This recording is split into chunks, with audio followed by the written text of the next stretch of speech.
السلام عليكم ورحمة الله. مرحبا بكم معايا فيديو جديد على القناة. اليوم بغيت نشارك معكم واحد جوج ديال الوصفات بمناسبة هذا البرد اللي كاين دابا. بزاف ديال الناس كيعانيو من السعال، وهاد الوصفات مزيانين للبرد، اختناق ديال الانف والكحة السعال. بسم الله والصلاة والسلام على رسول الله. غنبداو بالوصفة الاولى. غادي نحتاجو في الوصفه الاولى عندنا اللفت. هذا الوقت ديال اللفت دابا انا مشيت نجيب اللفت، لقيت هاد اللفتات صغيورين عجبوني جبتهم طريين، باقا اللفت طري. هذا هو الوقت ديالها، نستغلوها ونستعملوها في الوصفات. وغادي نحتاجو السكر ثقيل او السكر الناعم. غادي نجيب واحد الحكاكه، غادي نحكوها حكاكه رقيقه، نحكو هاد اللفت.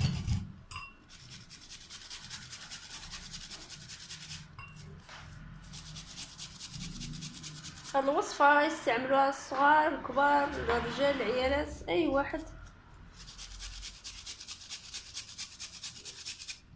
ما تخافيش على الدراري الصغار، ما عندها ما دير لهم، المراه الحامل اي واحد يستعملها. غادي نحك هاد اللفت كامل وغندوز باش ندير عليه السكر. ها هي اللفت بعد ما حكيناها. غادي نضيفو كميه ديال السكر، نضيفو ملعقه ولا جوج معالق. انا استعملت اللفت الابيض حيت ما فيش ديك المراره بزاف. صافي غتحركيها مزيان وغتخليها تطلق هذاك الماء ديالها. بالنسبه للدراري الصغار اللي ما يقدروش ياكلوا اللفت، غتصفي هذاك الماء تعطيه لهم.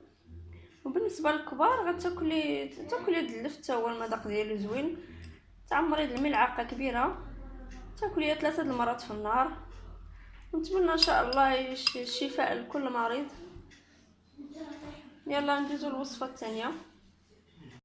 غادي نحتاجو في هذه الوصفه عندنا نصف كاس من زيت المائده، جوج فروع ديال الثوم، استعملت الثوم الاحمر. وغادي نحتاجو واحد شويه ديال الكمون بلدي،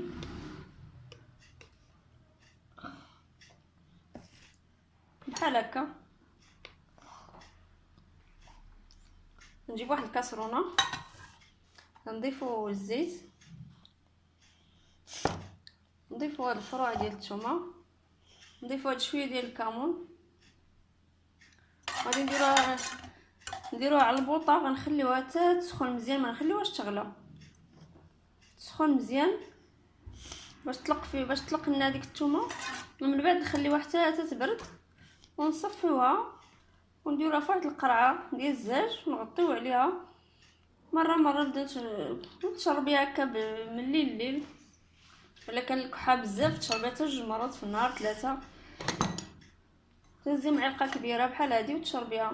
غادي تصفيها الثومه، ما غاديش تخليها فيها، ملي تطلق مزيان وتبرد الزيت غتحيديها الثومه، تصفي الزيت وديرها في قرعه وبديتي تشربي منها 3 المرات في النهار. الا كان فيك الكحه بجهده او السعال، ولا كان عندك اختناق في الانف، غتكثري من هذا الزيت.